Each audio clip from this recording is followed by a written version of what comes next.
something challenging. The challenges is that what doesn't kill you makes you stronger. And I can tell you that after the first 5 years in business, we had something that was really a traumatic experience. And that's we had one major government contract, a couple of others, quite a few commercial clients at the time. But the day before 9/11, we lose the biggest contract. We go from 55 employees down to less than 20. And so that was, boy, what a shock. And not that things have been easy up to that point. But what happens then is you begin to reevaluate. Are you doing what you're called to do? And so where I'm going with this one is we talked about persistence, pathway. Kind of take a look at the pathway that you're going upon, because one of the things I did at that time was to reevaluate, and I said, okay, you know, God, if this is not what we're supposed to do, tell me. It's okay. I don't have a problem with that. We'll do something totally different. Because after spending 6 years in the Air Force, I tell you, other things are quite easy in comparison sometimes. But the next month, we actually won a contract, smaller in number of people, but much grander in terms of what it did to our business. It required a top secret clearance. It was more sophisticated work. It was really very good. But think what would have happened if I had said at that time, never mind, we've lost it, let's close shop. And I will reflect back to something happened early in the business career that helped tremendously. I was going to an SBA conference because it was told to me, you really need to be in government contracting. And up to that point, I hadn't even thought about government work at all. It's too hard, high maintenance, who wants to do that?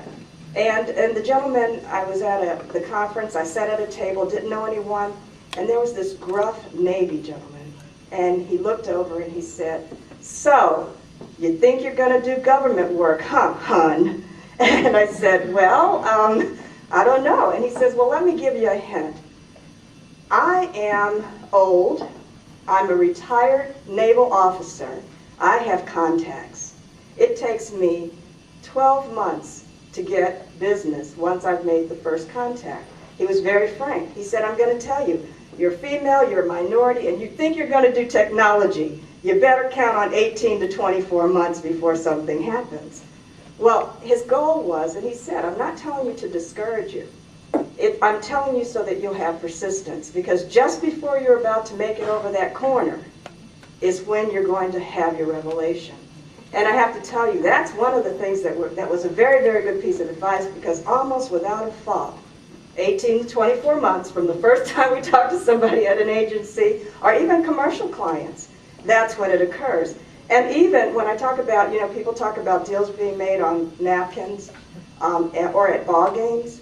Well, for us, it was a different experience. Do you know we couldn't even get people to accept box seats from us? Can you believe it? So, you know, our life has been very challenging. And again, what doesn't kill you makes you stronger. But that's why you have to have the patience, the passion, and the persistence. You know, the faith knowing that you're on the right path. And sometimes people want, and I see, and I really hate this now, I used to love those 10 points, 10 ways to, 20 tenths to. Well, I finally reflected on that and said, you know, we all want 10 quick ways to do whatever. But in reality, we all have our own path. There isn't really a quick way.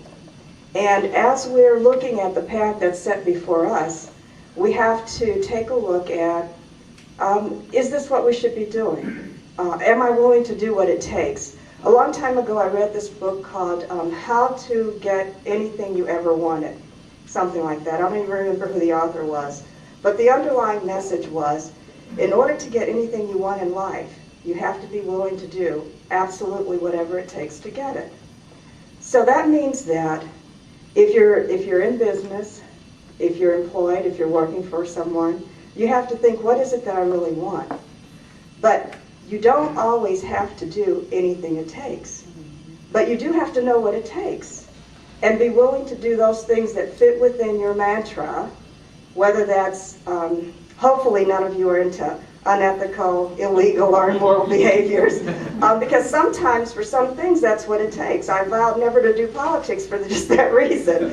But as we look at what we're doing, if we focus on what we want, what it takes to get there, but realize that there is no quick solution. As I talk to people and we look at our path or my path, sometimes people will ask that, and I'll say, I can tell you how I did it, but I really can't. I can tell you the steps that we did, but I don't know if those were really the steps that got us to this point. For instance, some of you might know that we spent 6 years in the Air Force. In the 70s, during the Vietnam War, people don't join the military, do they? Just like many people aren't now, especially not a couple. But we did. One day Maurice came home and the recruiter said, boy, what a deal, because he got 2 for 1. We both joined at the same time.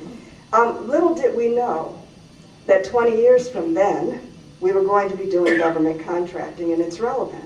That experience was very, very important. The Air Force afforded us the opportunity to travel internationally. We lived in Spain 3.5 years, but then we were assigned to Scott Air Force Base. Who would have planned that? You know, being young, we were in our 20s. Do you think we wanted to go to Belleville, Illinois? No, not from Spain. So we put in San Diego, Las Vegas, anything west. But we got none of that. We had Belleville, Illinois. But again, that was a blessing because right near us was McDonnell Douglas. What a great segue from military to commercial or civilian life. And while in the Air Force, we did everything from clean latrines. You all know what a latrine is, right? Everybody knows what that is. Drive a 1.5-ton truck. We did drug abuse counseling. And we need you for kids, if you have kids and they become teens, you have to understand how to keep them away. That was great training. And in order to do that training, we actually went through some marriage training. We were newlyweds, we didn't need that, but it got us through these years and also in business together. But my point is that path wasn't something we could have planned ourselves. However, as you look at where you are, it's important to leverage all the experiences that you've had, not the experiences that others have, because people can't recreate the 6 years in the Air Force, right? But you've done something even more important that's relevant to your path, whether it be for work or for being an entrepreneur. One of the things that I always want to stress is that when we talk about doing anything that it takes to get your goals, as you're looking at that, keep in mind that the shortcut is not necessarily going to be extremely balanced. Carol Daniels and I were talking about, she's talking about doing paper at invoicing at 10 o'clock at night, getting to bed at midnight. It's, you know, when we talk about that, people talk about balance and they really mean they don't want to do much work and make a whole lot of money. But I have to tell you, most of the research that you do in terms of biography, people work very, very hard at the passion they have, according to the path that's been set for them, with the patience and perseverance that they have. And that's a key. With respect, and those that have heard me talk before know this, I've said you reap what you sow. And that is the law of nature. It's basic. It's a basic law. If you sow a field of 10 acres this year, and you feed your family extremely well, and you say, next year I want balance, I'm sowing 1 acre. You're not going to eat the same way. It's just how it is. That's the basic law of nature. And so as you're moving through life, if you hear about people working 14 and 15-hour days and you say, I can't do that, but don't.